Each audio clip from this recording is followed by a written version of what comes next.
Hello hello hello. Yes ma'am. हाँ, Audible हो रहा है ना? Yes ma'am.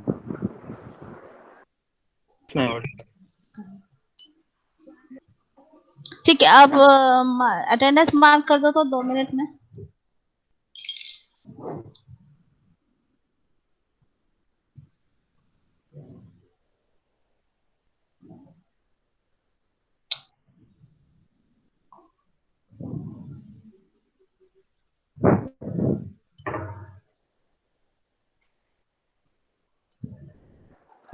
दीपक, तुम्हारा फाइनेंस मेजर है?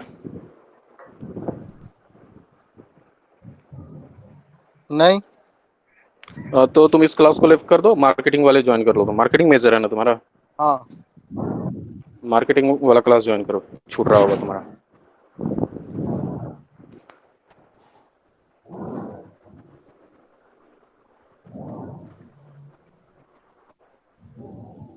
हेलो। हाँ, mark the attendance.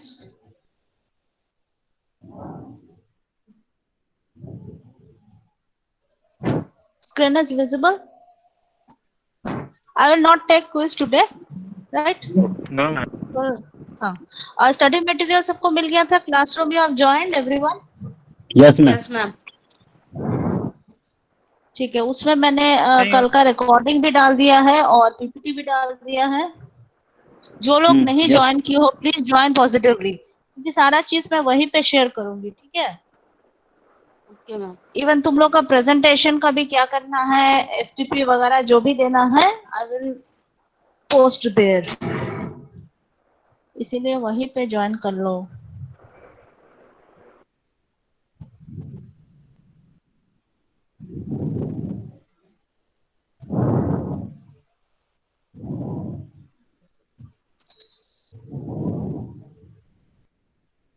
Okay, yesterday हम लोग क्या कवर किए हैं? We have covered what is investment, right? I make it in full screen.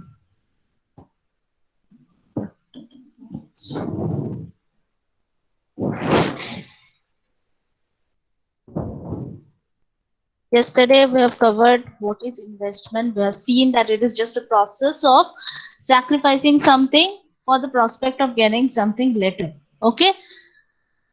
The most appropriate definition for investment. Now it's having 3 dimensions. First one is time. Unless and until you invest for a certain period of time, it is not going to give you any kind of return. So time is one of the most vital dimension, you can say, in the process of investment. The second one is sacrifice, that is a certainty and uncertainty. There is a difference between certainty and uncertainty. So whatever you are sacrificing today, it is certain, right? Sacrifice is done, it is certain. So your investment is certain, your amount of investment is certain, but the prospective gain that you are expecting from the investment, it is uncertain, right? So this certain and uncertain, there is a gap between this. Whatever you are expecting to get return from the amount of investment that you have made, it is not always the same. So your expectation may differ from the actual rate of return. So that gives you the risk, the possibility that your expected return vary from whatever you are getting today, that is your actual return. So this possibility is termed as risk. So these are the 3 important dimensions of any investment that we make. Now, 2 key aspects from there, from these 3 dimensions, we can reduce the dimensions into 2 vital aspects of investment. That is, one is time and other is risk. So whenever you are going to invest in any kind of avenues, 2 aspects should be kept in mind. One is that time, right? That means your invested amount should take certain amount of time to give you some return. Another is risk.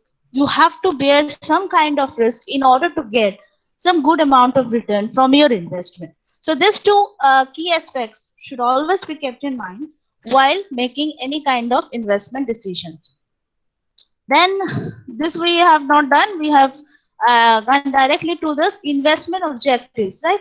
That we have seen that what is the basic purpose of investment. What was that? First is investment objectives. Whenever we do something, we take some kind of decisions. These are always done keeping in mind some definite goals, always. So what are these goals? These goals are again divided into certain terms we will see, but it can be tangible as well as intangible. Tangible is tangible goals means achievement of certain physical objects, you can say, and intangible is achievements of certain things which are not physical. You can't touch them, but that gives you some value in the long term. That is social status, security, and all that, right? Then classification of goals we have seen. It is divided into 4 important goals are there. Am I audible? Yes, ma'am. Yes, ma'am. हाँ, बीच में अगर कुछ होता है cut जाएगा, please stop me और से, ठीक है? इसीलिए मैं बीच बीच में पूछती रहूंगी. कितना बार तो होता है कि बोले जा रही हूँ और उधर कनेक्शन कट गया है. Okay. So first one we have seen that short term high priority goals. This we have done. एक बार तुम लोग सभी लोग गए थे PPTs देखे हो घर में जाके?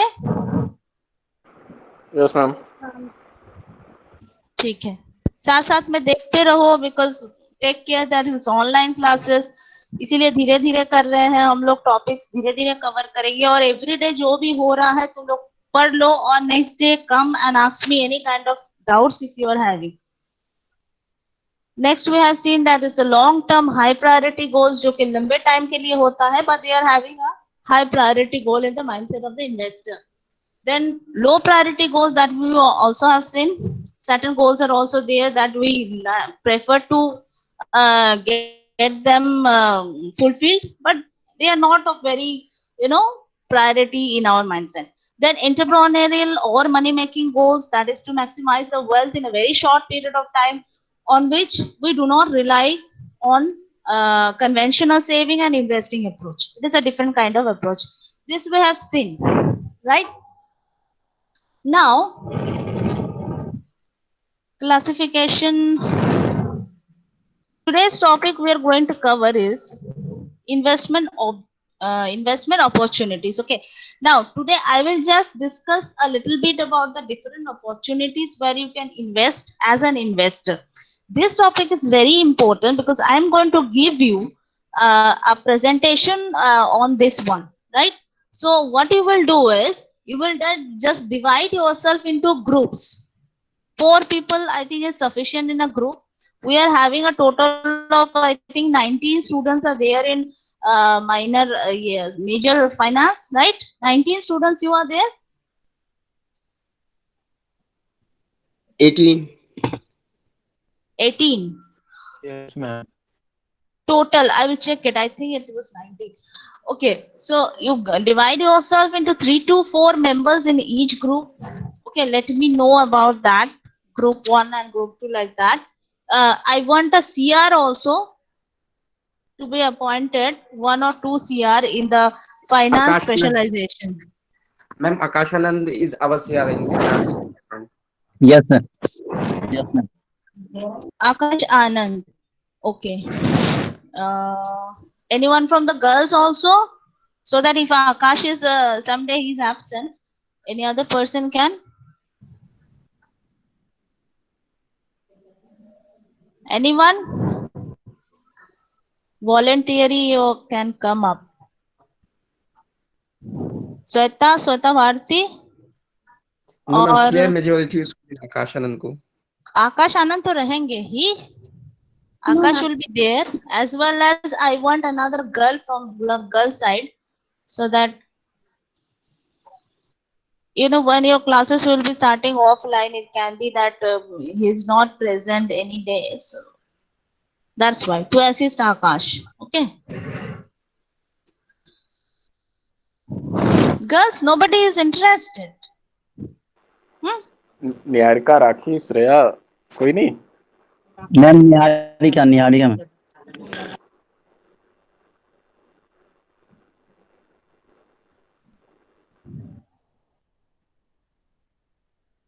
Niharika, Niharika, is it okay? No, ma'am. अरे कुछ करना नहीं है, जस्ट दोनों रहोगे, इसमें क्या इतना डरने वाला बात है? मैम आप खुद से किसी को अपॉइंट कर दीजिए, ऐसे पूछते रहिएगा तो मे भी हाँ, तो वही मतलब नहीं करना हो होगा पाएगा। सब। No ma'am, Yes, no ma'am. Ma'am, no ma'am. ये क्या है? लीडरशिप स्किल होना चाहिए ना। Ma'am, जो Shweta. सीआर बनेगा Yes, उसको ma'am. मैम की तरफ से श्वेता, केएफसी में पार्टी मिलेगा। Okay. हाँ पहले नॉनवेज नहीं कोरोना खाते तो क्या खत्म फिर? होने दो। ओके श्वेता, Ma'am, श्वेता भारती और श्रेया, एनीवन? श्रेया और Shweta, Shweta are you ready? no, ma'am. No. अरे करना क्या है? You will be CR and Ma'am, you will just represent your class, that's it. You will act as a person of और contact. Shreya, Shreya, Shreya, okay, ma'am. Yes, Shreya, ma'am. Yes, ma'am. okay, fine. So Shreya and Akash both are CR on the behalf of the finance specialization. Okay, Yes, ma'am. okay, fine. So let's continue. Congratulations both of you. कोई भी कुछ भी होगा, if anybody is absent, anything, get it clarified from the CR. They will get it clarified from the CR, and CR will come directly to B and coordinate about what is the problem or any problem if they are facing. Right? All right. Sure, ma'am.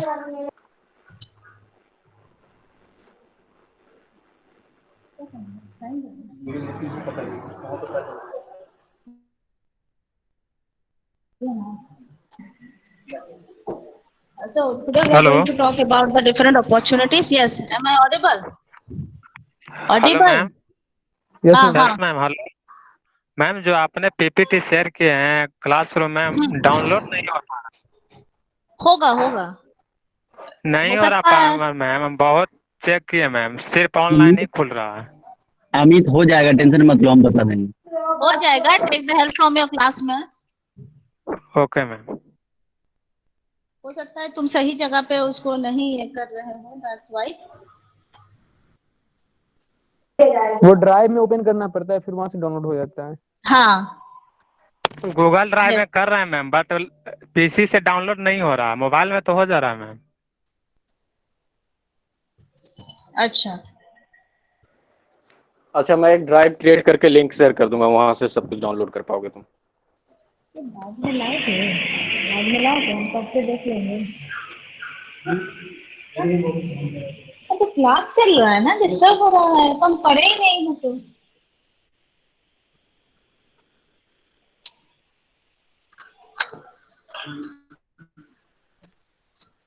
Class के between में disturb नहीं करना है ना।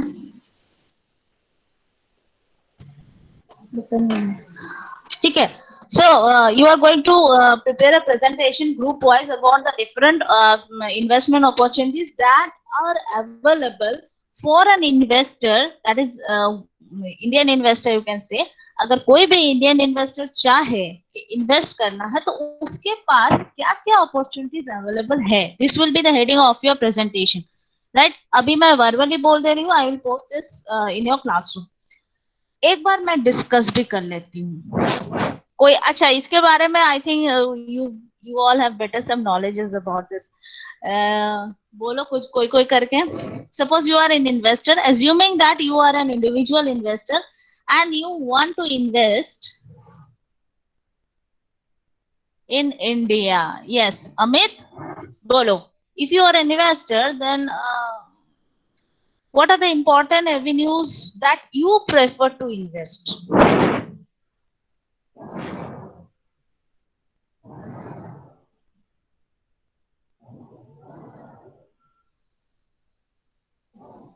Amit, hello hello.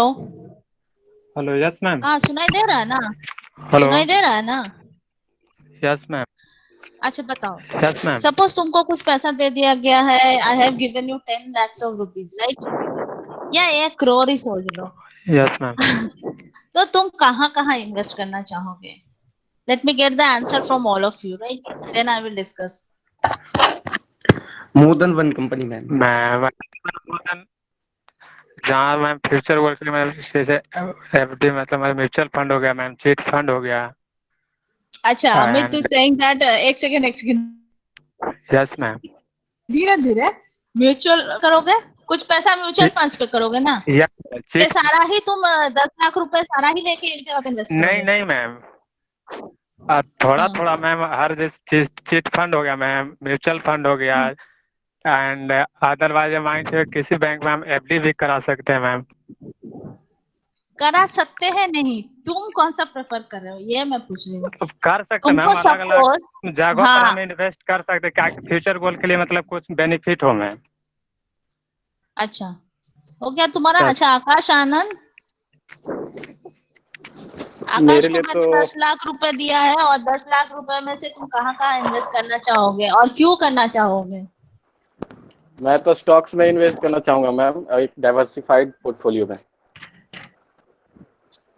Diverse मतलब सारे के सारे तुम शेयर्स ही खरीदना चाहोगे? Yes ma'am. डाइवर्सिफाइड पोर्टफोलियो मतलब डिफरेंट डिफरेंट कंपनीज का डिफरेंट डिफरेंट हाँ, अलग सेक्टर अलग में। सेक्टर्स में। अच्छा मैम मैं वहां इन्वेस्ट करूंगा जहां negative relation between two companies हो, इन्वेस्टमेंट कंपनीज।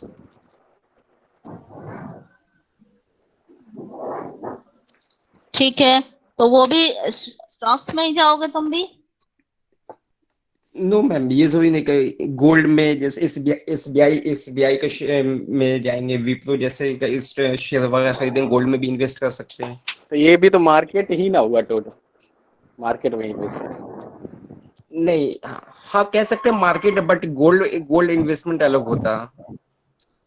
गोल्ड खरीद गोल्ड कर भी तो देखो, गोल्ड गोल्ड में कोई इन्वेस्ट करना है तो वहां पे कमोडिटीज। आजकल बहुत सारा चीज हो गया है। Yes, as a commodity gold available है।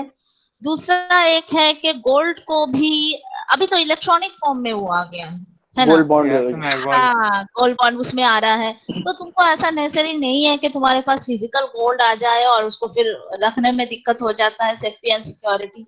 इसीलिए उसको ऐसा हो गया है, अभी इलेक्ट्रॉनिक फॉर्म में आ गया है, तुमको खाली पैसा यस मैम, तो देना, फिजिकल अमाउंट फॉर्म ऑफ को गोल्ड इलेक्ट्रॉनिक खरीदना फॉर्म में है। चेंज कर दिया। यस यस, तो वो इन्वेस्टर्स के लिए बेटर होता है, खरीद के रखो, उसका वैल्यू बढ़ जाए तो यू कैन सेल इट। वो हो गया। और क्या है Asif? Ma'am negative correlation, very good. Asif ने एक अच्छा पॉइंट बताया कि जब भी कोई भी एसेट में हम लोग इन्वेस्ट करने वाले हैं, एक चीज दिमाग में रखना है, if we are going to diversify the risk, different different sectors में, डिफरेंट डिफरेंट एवेन्यूज में देखोगे कि वहां पे रिस्क रहता है, सभी का डिफरेंट रिस्क है, किसी का ज्यादा है किसी का कम है, राइट? अब हम लोग को देखना है कि जैसे तुम्हारे पास 10 लाख है, उसको कहीं रखना है, ठीक है? इसी को हम लोग जैसे ही अलग अलग जगह पे इन्वेस्ट करेंगे, this collection of asset is termed as portfolio. आगे जाके हम लोग पढ़ेंगे, this is your course name is investment analysis and portfolio management, ठीक है? पोर्टफोलियो का मतलब ये है collection of assets, stock. financial assets, not only stock, that financial asset will comprise of stocks, maybe FD, maybe तुम्हारा वही gold हो सकता है, रियल एस्टेट, हर सारा चीज। तुम एज एन इन्वेस्टर तुम्हारे पास क्या पोर्टफोलियो है, पोर्टफोलियो ऑफ इन्वेस्टमेंट, उसके अंदर में तुम्हारे पास क्या क्या एसेट्स है, ठीक है? अब एक इन्वेस्टर जब इन्वेस्ट करता है, उसके लिए इंपॉर्टेंट है तुम्हारा पोर्टफोलियो का रिस्क कितना है, पोर्टफोलियो का रिटर्न कितना है, ठीक है? Individual risk and individual return does not matter at that point of time.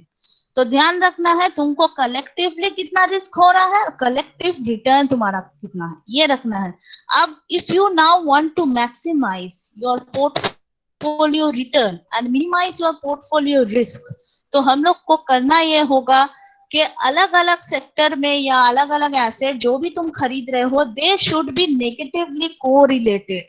मतलब ये है नेगेटिव कोरिलेशन, तुम लोग कोरिलेशन रिग्रेशन पढ़े ही होंगे। नेगेटिव कोरिलेशन का मतलब ये है कि एक का रिटर्न अगर अच्छा हो रहा है due to some economic factors, जैसे हम लोग इन्वेस्ट करेंगे, we will see that the economy is highly dynamic and the economic factors, macro economic factors जो है, they fluctuate a lot over a period of time.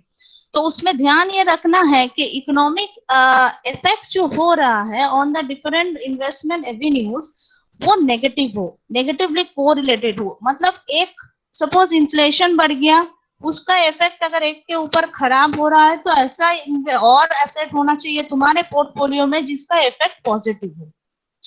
एक का अच्छा हो, एक का खराब हो, तब जाके क्या होगा, तुम्हारा ओवरऑल पोर्टफोलियो रिटर्न जो है that will get ultimately maximised. ऐसा नहीं होगा कि एक सेक्टर बुरी तरीके से इफेक्ट हो गया है तो तुम्हारा दूसरा ऐसा सेक्टर में भी तुम्हारा शेयर्स या इन्वेस्टमेंट होने चाहिए जो पॉजिटिवली इफेक्ट हो रहा है। ठीक है, ये बहुत इंपॉर्टेंट है, तभी तुम you can diversify your portfolio, you can minimise your risk through diversification effect. ये भी हम लोग देखेंगे कि कैसा कैसा कितना correlation coefficient between the different assets होने से your maximum diversification we can get in a portfolio. ठीक है, अच्छा, और जामिल आज चुपचाप है। Yes ma'am. अच्छा, जामिल को मैंने 10 लाख रुपए दिया तो जामिल कहाँ पे इन्वेस्ट करेगा? तो सारे का पिज्जा केएफसी वन में बाय खा गया। वन, वन बाय नहीं वन। नहीं मैं वहां पे इन्वेस्ट करूंगा सबसे पहले कि जहां पे रिस्क तो है लेकिन रिस्क कम हो और ज्यादा हमें आउटकम मिले। क्योंकि मैंने श्री राम फाइनेंस में भी क्लास कुछ किए थे हम लोग, तो उसमें क्या हम देखे कि ज्यादा टाइम तो 5 ईयर ले रहा था, फिर 5 ईयर वेट करना पड़ रहा था, फिर 11 ईयर से ज्यादा वो ये हर चीज कर रहा था। तो मैंने क्या अज्यूम किया कि पब्लिक ये चाहता है कि टाइम कम लगे लेकिन आउटकम हमको ज्यादा मिले। तो हम अगर हमको 10 लाख रुपए मिलेगा तो हम वहां पे इन्वेस्ट करेंगे जहां पे हमको रिजल्ट ज्यादा मिले, आउटकम। और ये और डिफरेंट डिफरेंट जगह पे, क्योंकि ऐसा भी होता है कि एक ही जगह हम कर दे और हमको आउटकम ना मिले तो ये भी अच्छा नहीं है। एक वॉरेन बफेट का अच्छा कहावत है, वॉरेन बफेट का नाम सुना हो तुम लोग? नहीं world ma'am. Famous investor. Yes, ma'am. पढ़ना आ जाओगे, Yes, ma'am. गूगल में डालोगे और देखोगे वॉरेन बफेट कौन है। ठीक है, वो वर्ल्ड फेमस इन्वेस्टर है, बहुत अच्छा। और उनका principle of investment was value investing. Value investing का मतलब ये है, उन्होंने एक बात कहा है, जैसे जामिल ने ये बोला डाइवर्सिफिकेशन के बारे में, वही पहले बोले हैं कि don't put all your eggs in one basket. ठीक है, सारा अंडे को एक बास्केट में नहीं रखना है। तो एक भी अगर उसमें कुछ भी हिट लगेगा एक बास्केट में तो सारे के सारे अंडे फूट जाएंगे। इसीलिए Yes, ma'am. सारा जैसे सारा उनका अंडा को इनकम का सोर्स लगता है 82 है, उस कंपनी में से उनका इनकम सोर्स है। क्या है, उनका इनकम का सोर्स कोई एक ही पार्टिकुलर बिजनेस नहीं है, 82 बिजनेस इस टाइप का कुछ है। नहीं नहीं, उनका इन्वेस्टमेंट से बहुत जगह पे, बहुत सारा बहुत जगह कंपनी हाँ, पे। बहुत सारे कंपनी में ही। हाँ, और उनका फिलोसॉफी तुम देखोगे, इट इज वैल्यू इन्वेस्टिंग। मतलब क्या किए हैं वो, और कॉन्ट्रेरियन इन्वेस्टिंग। अभी हम लोग इन्वेस्टर्स फिलोसॉफी के ऊपर बात करेंगे तो उनका मैं वॉरेन बफेट का 2 इम्पोर्टेंट फिलोसॉफी इज, नंबर 1 एक बोल सकते हो value investing, this is the best one, जिसमें वो फॉलो किए हैं और सारे इन्वेस्टर्स को बोले भी हैं, he has given his advice also regarding that what is value investing। And second क्या है, सेकंड वन ये है, क्या बोले, कॉन्ट्रेरियन इन्वेस्टिंग। कॉन्ट्रेरियन का मतलब क्या है, कॉन्ट्रेरियन जब मतलब सब बेच रहे हैं तब खरीद ले, हाँ, जब सब खरीद रहे हैं तो जिधर पूरा झुंड जा रहा है उधर ही मैक्सिमम जाता है। इसको बोलते हैं हार्डिंग इफेक्ट। जो जा रहे हैं मैक्सिमम, अगर देखोगे 99.5 इन्वेस्टर्स इन द मार्केट जो है, 99.5% of the investors in the market they follow the crowd.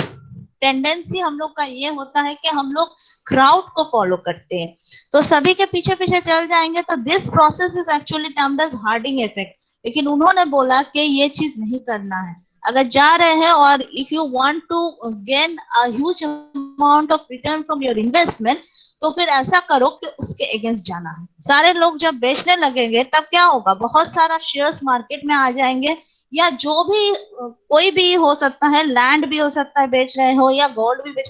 General principle क्या होता है, बहुत सारा चीज लोग अगर बेचेंगे तो सप्लाई बढ़ जाता है, डिमांड नहीं है, सप्लाई बढ़ गया तो उस चीज का प्राइस गिर जाता है, ह्यूज अमाउंट में वो गिरावट आएगा, उसी टाइम तुमको खरीद लेना है।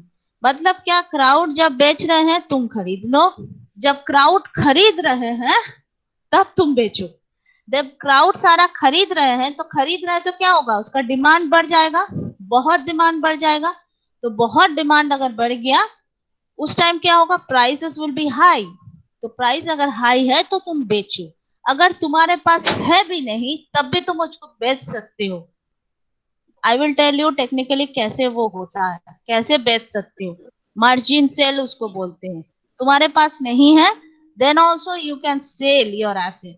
उसमें तुम अगर करोगे, स्टॉक एक्सचेंज का मैं एक आईसीआईसीआई डायरेक्ट का खोल के मैं दिखाऊंगी कैसे वहां पे शेयर्स तुम खरीद सकते हो, कहाँ से कैसे करके, क्या क्या डिफरेंट स्कीम्स हैं जिसके जिसको लेके तुम you can use it as a strategy for investment.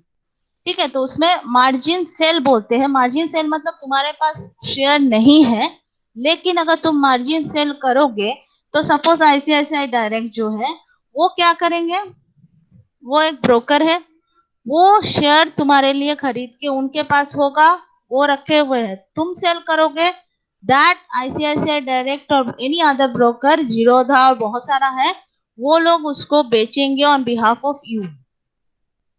उसके बाद तुमको उसको ये कर देना है, वापस कर देना है। समझ गए?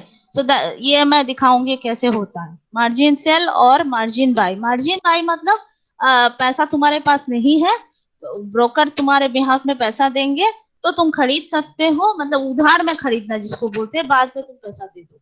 यहाँ पे भी वही है, उधार में बेच देना। बहुत जब प्राइस बढ़ गया है तब अगर तुम्हारे बिहाफ में वो बेच रहा है तो तुम्हारा प्रॉफिट हो गया वो ना। बाद में जब वो गिर जाएगा उसका प्राइस, तब तुम मार्केट से खरीदो एंड वापस कर दो टू द स्टॉक, ये broker, stock broker. This is margin cell.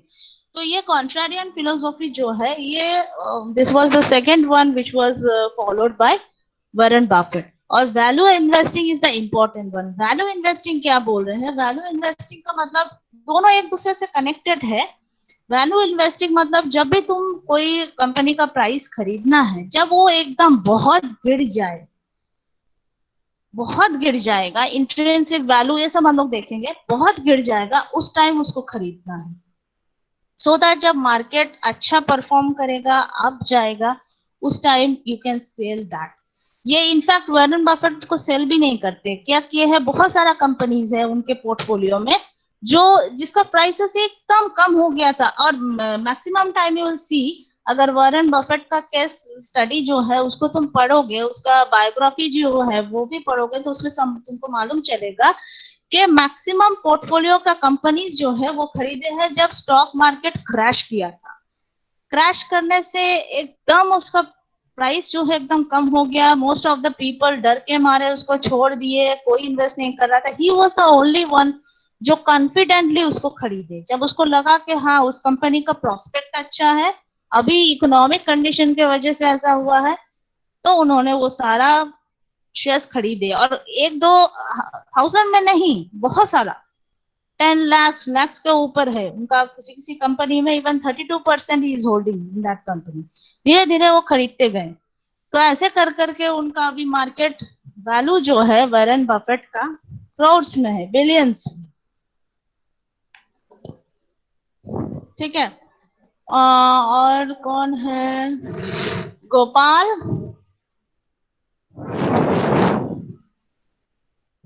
Yes ma'am. तुम कहाँ इन्वेस्ट करोगे? अच्छा, किसी ने, सब तो इन्वेस्टमेंट के बारे में बोला कि अच्छा रिटर्न चाहिए, लेकिन किसी ने नहीं बोला कि सिक्योरिटी के बारे में। इन्वेस्टमेंट करते हैं फॉर फ्यूचर सिक्योरिटी ऑल्सो, ये भी किसी ने नहीं बोला।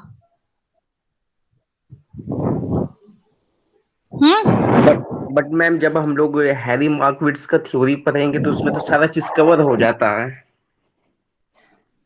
नहीं, वो नहीं बोल रहे हो तुम लोग, जैसे बोले कि अभी कुछ इधर प्रायोरिटी इन्वेस्ट करेंगे। रिटर्न है ना मैम। अभी लोगों का प्रायोरिटी क्या होगा, हम जैसे लोगों की रिटर्न, ज्यादा से ज्यादा पैसा है। हाँ, तो अभी वो भी बात है कि जब यंग एज होता है तो देखोगे कि यंग इन्वेस्टर्स के अंदर में रिस्क टेकिंग एबिलिटी ज्यादा होता है, वो लोग ज्यादा रिस्की एसेट में बहुत करते हैं, है ना। लेकिन सिक्योरिटी जो है ना, this is also should be एक एक साइड में वो रहना चाहिए। क्योंकि देखा गया है most of the time Indian investors क्या करते हैं, जब यंग रहते हैं रिस्क ले लिए, इधर उधर इन्वेस्ट किए, ठीक है, जैसे सिक्योरिटी बोले तो रिटायरमेंट फंड का कुछ भी नहीं करते। अभी सोचते हैं अभी तो यंग है, अभी रिटायरमेंट में 60 इयर्स में बहुत टाइम है, ठीक है। लेकिन वहीं पे हो जाता है कि रिटायरमेंट के लिए suppose PPF is there, public provident fund हो गया, ऐसा बहुत सारा चीज है जो कि टैक्स सेविंग है, लॉन्ग टर्म में रिटर्न कम दे रहा है लेकिन अच्छा रिटर्न देता है। तो अभी स्टार्टिंग से ही अगर बहुत ज्यादा नहीं, 500 रुपीज भी अगर तुम उसमें रखना स्टार्ट करोगे तो at the end of time जब तुम देखोगे कि एज टाइम धीरे धीरे ये हो जाता है, बाकी में तुम करो, तुम्हारा मैक्सिमम अमाउंट तुम उसी में करो, लेकिन थोड़ा थोड़ा करके अभी से ही अगर करोगे तो बाद में देखोगे कि तुम्हारा रिटायरमेंट पोर्टफोलियो जो है वो बहुत अच्छा हो जाता है। मेरा एक पेपर हम उसी में रिसर्च कर रहे हैं ऑन रिटायरमेंट पोर्टफोलियो के पीपल का, इन्वेस्टर्स का माइंडसेट कैसे काम करता है व्हाइल मेकिंग इन्वेस्टमेंट इन रिटायरमेंट पोर्टफोलियो। तो उसमें मैंने देखा मैक्सिमम क्या होता है, यंग एज में जब इन्वेस्ट करने जाते हैं तो उस रिटायरमेंट पोर्टफोलियो के बारे में सोचते ही नहीं है। मोस्ट ऑफ द पीपल जो अभी एज हो गया है आज जाके वो लोग रिपेंट कर रहे हैं। जब मैंने पूछा क्वेश्चनियर में और ये सब में तो उन्होंने सब बोला कि यस हम लोग बहुत गलती किए हैं कि यंग एज में लगता था कि अभी तो कमा रहे हैं, बहुत रिस्क ले सकते हैं, ये है, करते करते टाइम निकल गया और जहाँ पे तुमको लॉन्ग टर्म बेनिफिट मिलता है, टैक्स सेविंग भी होता है, धीरे धीरे एक पोर्टफोलियो बनते जाता है जो रिटायरमेंट वाला है, रिटायरमेंट पोर्टफोलियो करके ही पीपल उसको बोलते हैं अलग से। तो उसमें अब देखे कि पैसा ही उसमें ठीक से नहीं हो पाया। अगर एकदम कॉलेज लाइफ से या फिर फर्स्ट जॉब डे वन से अगर हम लोग करते तो शायद उसमें फंड बहुत अच्छा हो जाता। और आफ्टर अभी वो लोग रिटायर कर चुके हैं तो उन लोग का यही कहना था कि उस टाइम हम लोग का माइंडसेट जो था एकदम डिफरेंट था, साइकोलॉजी वाज कम्प्लीटली डिफरेंट। और आज हम देख रहे हैं कि जैसे 20 इयर्स भी अगर 60 के बाद 80 इयर्स तक भी अगर वो लोग सोच रहे हैं कि अपना रहेंगे, ठीक से रहेंगे, तो उसी में हमको बहुत अफसोस हो रहा है कि काश मैं पहले से ही उसमें किया होता। So this is a big mistake जो अभी आ रहा है सामने। जैसे बिहेवियरल फाइनेंस वाला भी एक टॉपिक है, तुम लोग का एक कोर्स है उसमें, साइकोलॉजी ऑफ इन्वेस्टमेंट। उसमें बोला जाता है जैसे डिफरेंट इन्वेस्टर्स, अगर हम लोग वी आर ह्यूमन बींग्स, कोई भी डिसीजन लेते हैं तो हम लोग का psychology is a very important part, जो कि मार्केटिंग में भी पीपल पढ़ते हैं कंज्यूमर बिहेवियर करके, ठीक है। तो मार्केटिंग का कंज्यूमर बिहेवियर के ऊपर है, वेयर फाइनेंस में you will see behavioural finance, that is psychology of decision makers while taking investment decision या फाइनेंशियल डिसीजन। पैसे से लेन देन के लिए जो भी हम लोग डिसीजन लेते हैं उस टाइम हम लोग का साइकोलॉजी कैसे काम करता है, ये उसके ऊपर है। तो उसी के ऊपर से देखा गया है, बहुत चीज देखा गया है कि इन्वेस्टर्स कहाँ कहाँ पे गलतियां करते हैं व्हाइल टेकिंग इन्वेस्टमेंट डिसीजन, वो भी बहुत इंपॉर्टेंट है, ठीक है। तो देखो यहाँ पे हम लोग देखेंगे आगे classification, investment opportunities and classification of investments. So investments अगर करना है तो it is classified into 2 categories basically, ठीक है। क्या है? फाइनेंशियल इन्वेस्टमेंट और real investment. Real investment means investment in some physical form, physical asset, whereas financial investment you can say in terms of क्या है financial investment and real investment, Asif? Yes ma'am. Physical investment और real investment के बीच में क्या difference है? Physical investment जैसे ma'am आपको investment in real estate वगैरह में हो गया, वहां से यस, रियल एस्टेट हो गया। Non physical investment I think share market. Financial investment मतलब शेयर मार्केट हो सकता है, fix deposit, anything. Yes ma'am. हाँ, तो फाइनेंशियल वो हो गया और रियल एस्टेट हो गया। बुलियंस में इन्वेस्ट करना वो भी एक बहुत अच्छा है। बुलियन मतलब सिल्वर, गोल्ड, यही वाला जो प्रेशियस मेटल्स होते हैं, they are termed as bullions. तो इसके नीचे वो हो सकता है। रियल इन्वेस्टमेंट में एंटिक्स हो सकते हैं। एंटिक्स मतलब बहुत पुराना कोई आर्ट है, कोई स्कल्पचर, कुछ भी चीज है जो बहुत पुराना है और लेकिन उसका मार्केट वैल्यू आज बहुत ज्यादा है, that is termed as antiques, right. Now financial investment के नीचे देखो हम लोग यहाँ पे आ जाएंगे, 2 फॉर्म्स में है, एक है security forms, another is non security forms. अब मैं क्लियर कर देती हूँ तुम लोग को सिक्योरिटी फॉर्म्स का मतलब क्या है, non security.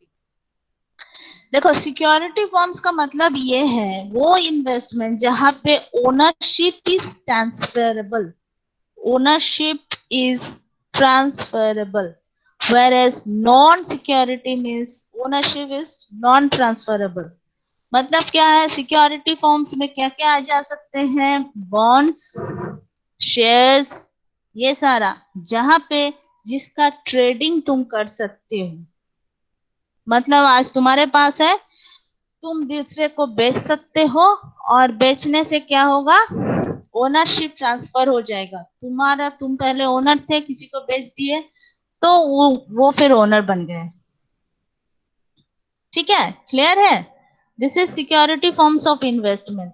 Whereas non security forms of investment मतलब जहां पे ओनरशिप ट्रांसफरेबल नहीं है। कौन सा हो सकता है? FD, fix deposits, yes ma'am. Then PPF में भी जो करोगे वो, नेशनल सेविंग स्कीम, ये सारा चीज जहां पे तुम्हारे नाम पे अगर तुम खरीदे हो तो वो तुम दूसरे को बेच नहीं सकते हो। ठीक है, तुम्हारा पैसा तुम्हारा ही रहेगा। तुम अगर चाहते भी हो उसको डिस्पोज ऑफ करना है तो क्या करोगे, मॉनेटरी फॉर्म में उसको इनकैश कर लेना है, बस। This is only the way, और कुछ नहीं। इंश्योरेंस में मैम हो सकता है?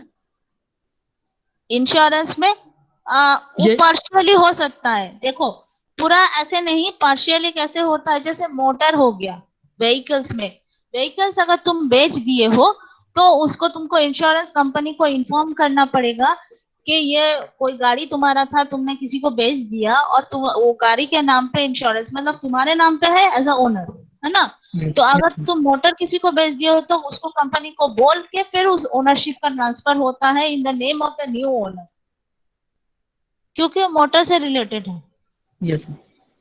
हाँ, लेकिन लाइफ इंश्योरेंस के लिए नहीं होगा। वो पर्सनल हो गया। हाँ, तुम्हारे नाम पे है, you have taken insurance for yourself. तो जब उसके मतलब तुम्हारा डेथ हो गया या जो भी हुआ, जिस पर्पज से जो स्कीम दिया हुआ है, that is strictly for you, किसी को तुम ट्रांसफर नहीं कर सकते। ठीक है, तो जनरल इंश्योरेंस पे ये सब में हम लोग कर सकते हैं अभी, लेकिन नहीं। और फायर में भी हो सकता है, सारा जनरल इंश्योरेंस में अगर देखोगे तो हो सकता है। ठीक है, जैसे किसी ऑफिस है, बिजनेस यू आर हैविंग, और उसमें फायर इंश्योरेंस है, तुमने बिजनेस बेच दिया तो दूसरा ओनर हो गया, तो उसको फिर इन्फॉर्म करके नए ओनर के नाम पे the fire insurance will be renewed. Clear? तो इंश्योरेंस सिक्योरिटी फॉर्म हुआ या non security form? Insurance is not an investment avenue. It is a protection tool. ठीक है, प्रोटेक्शन के लिए ही इंश्योरेंस किया जाता है। हालांकि बहुत सारा इंश्योरेंस स्कीम्स आया है, जैसे यूलिप्स वगैरह हो गया, जिसमें protection as well as investment it gives, है ना। तो उसमें तुम क्या बोलना चाह रहे हो, यूलिप्स अगर लोगे तो इज इट ट्रांसफरेबल? यूलिप्स तुम लोग पढ़े हो, यूनिट लिंक इंश्योरेंस प्लान, वो हम लोग पढ़ेंगे, इंश्योरेंस वाले में पढ़ेंगे डिटेल्स में। ठीक है, हमारे यहाँ मैम शेयर मार्केट में लिंक होता है। हाँ, शेयर मार्केट में इन्वेस्ट होता है, जैसे म्यूचुअल फंड्स, 50% के लगभग कुछ। जैसे म्यूचुअल फंड्स में इन्वेस्ट करते हैं ना हम लोग डिफरेंट डिफरेंट स्कीम्स में, वैसा ही सेम टाइप करते हैं। इंश्योरेंस कंपनी इन्वेस्ट करेंगे on behalf of the policy holder. उसने जो पैसा दिया उसका एक पार्ट है प्रीमियम में चला जाता है, एक पार्ट इन्वेस्ट कर दिया जाता है, और जो पॉलिसी होल्डर है हाँ but this is so expensive ma'am. हाँ, बहुत एक्सपेंसिव है, होगा ही ना, ऑब्वियस बात है। इसीलिए इंश्योरेंस में बोला जाता है इफ यू वांट प्रोटेक्शन तो कौन सा लेना है, टर्म इंश्योरेंस। इसीलिए इंश्योरेंस एजेंट कभी जो है ना वो टर्म इंश्योरेंस के बारे में प्रेफर नहीं करता, हमेशा कहते यूलिप में नहीं बोलता। यस, यूलिप में ज्यादा बोलता है क्योंकि प्रीमियम बहुत ज्यादा लगता है और उन लोगों को कमीशन भी बहुत मिलता है। यस मैम, इसीलिए। लेकिन टर्म इंश्योरेंस पे जाओगे तो प्रीमियम बहुत कम लगेंगे और लाइफ प्रोटेक्शन के लिए। इसीलिए हमेशा बोला जाता है insurance is for protection, don't take investment along with it. अगर लोगे तो तुम्हारा ही लॉस है उसमें। अगर देखा जाएगा, हम लोग कैलकुलेट करके देख चुके हैं, अगर तुम इंश्योरेंस पे your protection as well as investment दोनों चाह रहे हो तो तुम्हारे लिए रिटर्न बहुत कम हो जाता है। वेरएज अगर तुम इन्वेस्टमेंट अलग करो, जैसे ये इन्वेस्टमेंट एवेन्यूज है, ये सब अलग से खुद से इन्वेस्ट करो या किसी म्यूचुअल फंड से खरीद लो, वो बेटर है। एंड साथ साथ में तुम टर्म इंश्योरेंस ले लो, ये दोनों ठीक है। ठीक है, तो ये प्रेफर होना चाहिए ma'am. ऑलवेज। अच्छा, अभी एक टास्क तुम लोग का है, क्या है? Security form and non security form. देखो इसके नीचे मैंने दे दिया है, एक है वेरिएबल इनकम, इधर है fixed income. It's very easy, I think अभी भी तुम लोग बता सकते हो। नॉन सिक्योरिटी फॉर्म्स का दो पार्ट हो मैम गया। दोनों में तो वही सेम है मैम, हम्म। सिक्योरिटी फॉर्म और नॉन सिक्योरिटी फॉर्म में तो दोनों में तो एक ही सेम है मैम। हाँ, तो सिक्योरिटी फॉर्म में वेरिएबल इनकम और फिक्स्ड इनकम दोनों टाइप के होते हैं। नॉन सिक्योरिटी फॉर्म में भी फिक्स्ड इनकम, वेरिएबल इनकम दोनों टाइप के होते हैं। नाउ तुम लोग एग्जांपल दे सकते हो जो सिक्योरिटी फॉर्म्स के नीचे है, वेरिएबल इनकम में क्या होगा और फिक्स्ड इनकम में क्या हो सकता है? Yes, ma'am. शेयर्स वगैरह हो गए, वेरिएबल इनकम। ठीक है, और कुछ है?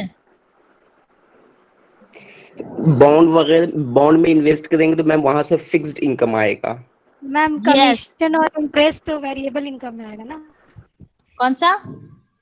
कमीशन और इंटरेस्ट जो भी आता है सेविंग से, जो कमीशन मतलब वो सेविंग फिक्स्ड होता, इंटरेस्ट variable फिक्स्ड होता, इंटरेस्ट Commission- फिक्स्ड होगा बॉन्ड में। बॉन्ड में इंटरेस्ट फिक्स्ड होता है, और क्या है? प्रेफरेंस शेयर्स, यस मैम, उसका फिक्स्ड उसमें भी है। फिक्स्ड डिविडेंड मिलता है, तो फिक्स्ड मैम इनकम। फिक्स्ड तो सैलरी और वेजेस में जाएगा ना मैम? सैलरी हमारे कहाँ से में- आ रहा है? This is not Salary I am talking पहले अबाउट। इन्वेस्टमेंट है। ये इन्वेस्टमेंट है, सिक्योरिटी फॉर्म का इन्वेस्टमेंट मतलब जहां तुम इन्वेस्ट कर रहे हो तुम दूसरे को बेच सकते हो। Means ownership of that financial asset can be transferred from one person to another. मतलब तुम्हारे पास है जैसे शेयर्स, बॉन्ड्स, डिवेंचर्स, फिर ये सब खरीद सकते हो और उसके बाद तुम उसको ट्रेड कर सकते हो। Okay ma'am. ठीक है, ट्रेड करके दूसरे को बेच देना है। यहाँ पे सैलरी और वेजेस कहाँ से आ रहा है? Okay ma'am. सैलरी और मैम, वेजेस इसमें आएंगे नहीं, ये शेयर इन्वेस्टमेंट है। शेयर हो गया वेरिएबल और बॉन्ड हो गया फिक्स। हाँ, बॉन्ड डिवेंचर्स, तो फिर तुम्हारा तो मैम वो इसमें भी। हाँ, ये fixed हो गया। फिक्स में तो ट्रेजरी बॉन्ड भी आ सकता है, गवर्नमेंट बॉन्ड। हाँ Yeah. हाँ हाँ हाँ, मैम सेविंग बॉन्ड भी तो आ सकता है ना, ट्रेजरी बिल्स। क्या? सेविंग बॉन्ड भी तो आ सकता है ना। हाँ, जिसमें भी you are getting fixed income. मतलब क्या? जहाँ से रिटर्न सेम मिल रहा है मैम, इंटरेस्ट जहाँ से रिटर्न सेम है वो फिक्स्ड। हाँ, तुमको फिक्स्ड इनकम मिल रहा है, लेकिन it is security form. That means तुम चाहो तो आज बेच सकते हो। जैसे बॉन्ड तुम्हारे पास है, जब है तो बॉन्ड का जो इंटरेस्ट है इट इज फिक्स्ड, है ना? जब तक you are the owner of the bond you will get a fixed amount of income from the bond. Whereas अगर तुम चाहो तो उसको फिर तुम ट्रांसफर भी कर सकते हो, यू कैन ट्रेड इट, बेच सकते हो उस बॉन्ड को, इसीलिए it is a security form.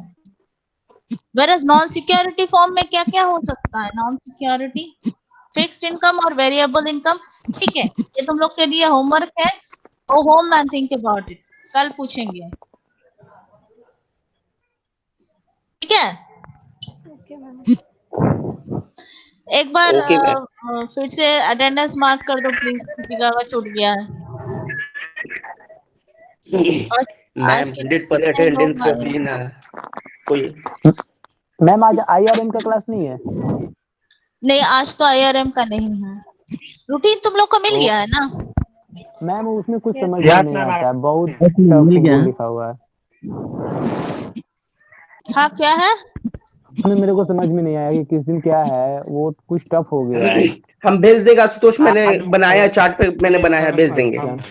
देखो उसमें जो है ना, तीन जो माइनर पेपर्स जिसका भी है वो लोग का सब एक साथ चल रहा है, मेजर वाले का। ठीक है, तो उसमें मेजर में तुम लोग एक कर लो, अपना इंडिविजुअल फाइनेंस पीपल का एक बना लो, बना के जिस दिन का क्लास है उसको बना लेना। अगर बना सकते हो वेल एंड गुड, और नहीं तो I will do one thing, मैं ऐसे करके आशुतोष बाकी को हटा दूंगी। मैंने बना ठीक है? बन आशुतोष गया, हम लोग बना लिए। बना दिया आशुतोष, मैं ग्रुप में सेंड कर देता हूँ। अच्छा, ठीक बना है। लिया मैम। ठीक है, बना लिया हो तो बहुत अच्छा है। कोई प्रॉब्लम होगा तो मुझे पूछ लेना, there is no issue. Ma'am आज है इन्वेस्टमेंट बैंकिंग फाइनेंस क्लास है 12। क्या बोल रहे हो अमित? नहीं होगा मैम, इन्वेस्टमेंट बैंकिंग क्लास है 12। हाँ हाँ होगा, मैंने बोला ना 8 तारीख से होगा investment banking and financial services का। मैम ठीक इसमें है। और investment analysis and portfolio management में और किनका किनका पढ़ना है? कैपिटल मार्केट थ्योरी भी हम लोगों को पढ़ना होगा।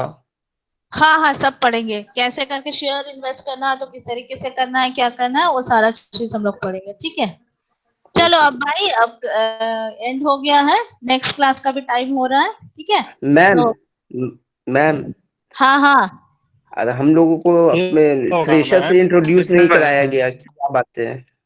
हाँ, क्या चीज? फ्रेशर लोग जो आए हैं उन लोग से हम लोग को इंट्रोड्यूस कराना चाहिए ना। हाँ कराया जाएगा, डोंट वरी। होगा सब। कितना मन नहीं लग इंटरेस्टेड रहा है। हो आसिफ, कितना इंटरेस्टेड? Oh my God. हाँ आपको मालूम है, seniors are more interested about juniors. ठीक है, चलो इंटरेक्शन हो जाएगा, इतना टेंशन मत लो। ऑफलाइन होने के बाद चलो चलो, बाय बाय। हाँ, बाय एंड टेक केयर।